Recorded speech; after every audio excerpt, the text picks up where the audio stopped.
अस्सलाम वालेकुम। आज मैं लेकर आई हूँ केक रस की रेसिपी। बाज़ार जैसे केक रस यानी बेकरी जैसे केक रस घर में आप किस तरीके से तैयार कर सकते हैं वो मैं आप लोगों को बनाना सिखाऊंगी। और ओवन हर घर में मौजूद नहीं होता है, इसीलिए मैं इसे पतीले में बनाना सिखाऊंगी। तो चलें रेसिपी को बनाना स्टार्ट करते हैं। सबसे पहले हमें चाहिए बटर। बटर मैंने लिया है 250 ग्राम। अनसॉल्टेड बटर या सॉल्टेड बटर आप दोनों में से कोई भी ले सकते हैं। अब इसके अंदर मैं चीनी ऐड कर रही हूँ। ये तकरीबन इसके अंदर जाएगी 250 ग्राम। नॉर्मली जो घर में शुगर यूज़ की जाती है मैं वही शुगर यहाँ पे यूज़ कर रही हूँ। और अब इसे बीट करना स्टार्ट कर देंगे। तकरीबन 2 मिनट तक बीट करने के बाद अब इसके अंदर मैं अंडे ऐड करूँगी।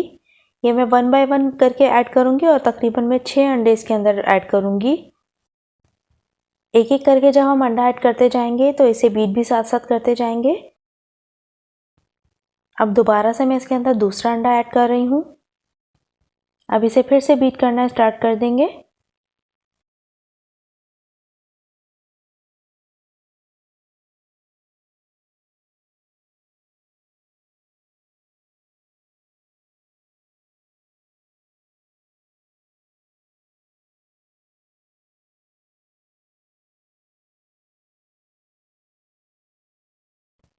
साथ साथ इसकी साइडें भी साफ करते जाएंगे।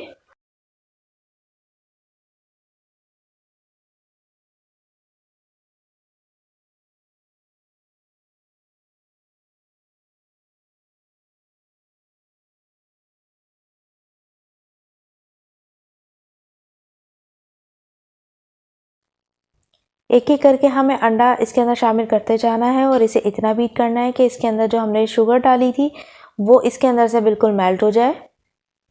इसका टेक्सचर ऐसा होना चाहिए कि ये बिल्कुल बटर क्रीम लगे।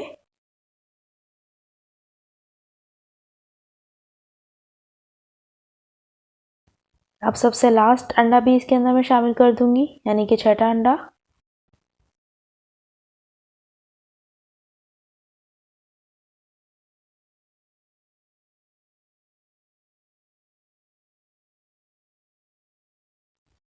बस हमें इसे इतना ही बीट करना था। अब इसके अंदर मैं शामिल करूंगी बेकिंग पाउडर। ये इसमें जाएगा 5 ग्राम।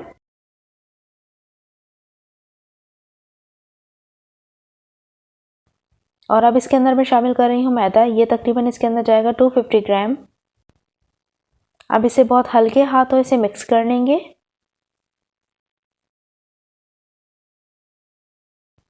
अब चंद कतरे मैं इसके अंदर डाल रही हूँ लेमन एसेंस के। ये डालने के बाद भी इसे अच्छे से मिक्स कर लेंगे। ये अच्छे से मिक्स हो चुका है। अब इसे एक मोल्ड में निकाल लेंगे। ये मैंने केक का एक मोल्ड लिया है और इसके अंदर मैंने बटर पेपर लगाया और इसे मैंने ऑयल से ग्रीस कर लिया है। आप चाहे तो बटर से भी ग्रीस कर सकते हैं। अब ये तमाम का तमाम बैटर केक मोल्ड में निकाल लेंगे। ये जो क्वांटिटी मैंने आपको बताई ये मैंने ज़्यादा केक रस के लिए बताई है। आप चाहें तो इसे कम या ज़्यादा अपनी मर्ज़ी से कर सकते हैं।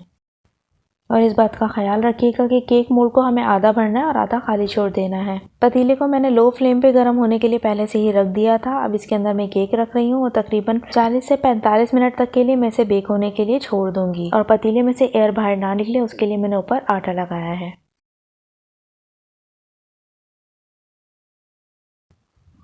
तकरीबन 45 मिनट हो चुके हैं। बहुत ही अच्छा सा केक बेक हो चुका है।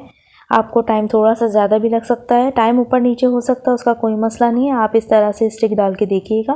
अगर उसके ऊपर कुछ लम्स वगैरह लगे हुए ना नज़र आए तो आप समझ जाएं कि केक बेक हो चुका है। अब केक को निकाल लेंगे और इसे तकरीबन 1 से 2 घंटे के लिए ठंडा होने के लिए रख देंगे। केक अच्छे से ठंडा हो चुका है और ये देखें ये बहुत ही आराम से बाहर निकल आया है।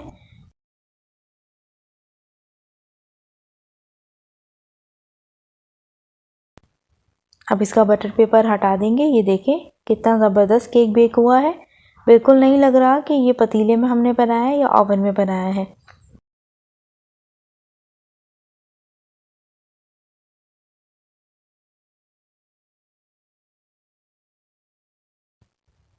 अब इसकी साइडें निकाल लेंगे। सिर्फ हमें 2 साइड से इसकी साइडें निकालनी है, बाकी दोनों साइडें हमें ऐसे ही छोड़ देनी है।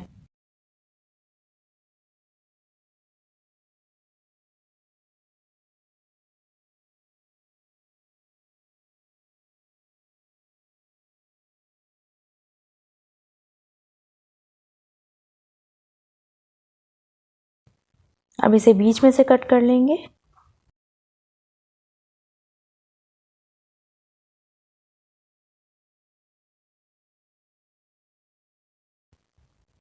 ये देखिए कितना सॉफ्ट और कितना स्पंजी केक बना है। अब हमें जितने बड़े बड़े केक रस चाहिए हम उतने से कट कर लेंगे।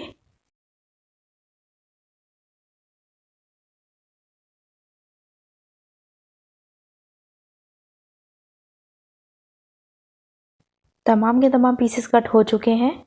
अब इन तमाम पीसेस को मैं पिज़्ज़ा ट्रे के ऊपर बिछा रही हूँ। उस ट्रे के ऊपर मैंने कुछ भी नहीं लगाया है, मैंने सिर्फ सिंपल ट्रे लिया और उसके अंदर इस तरीके से इसे बिछा देंगे। पतीले को मैंने लो फ्लेम पे गर्म होने के लिए रख दिया था जब कोई कटिंग कर रही थी। और अब ये तमाम के तमाम केक रस उसके अंदर रख देंगे। मैं इसे 10 मिनट तक के लिए पतीले में रख रही हूँ और जैसे ही इसका कलर आ जाएगा तो मैं इसकी साइड चेंज कर दूँगी।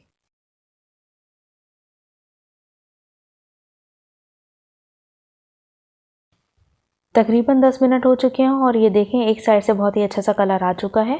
अब मैं इसकी साइड चेंज कर रही हूँ और इसे दोबारा से मैं 10 मिनट तक के लिए रख दूँगी।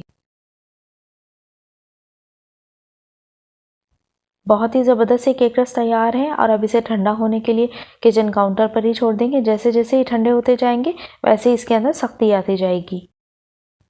ये देखें मैं आपको एक केक रस तोड़ के भी दिखा देती हूँ। ये देखें बिल्कुल परफेक्ट बन के तैयार हुआ है।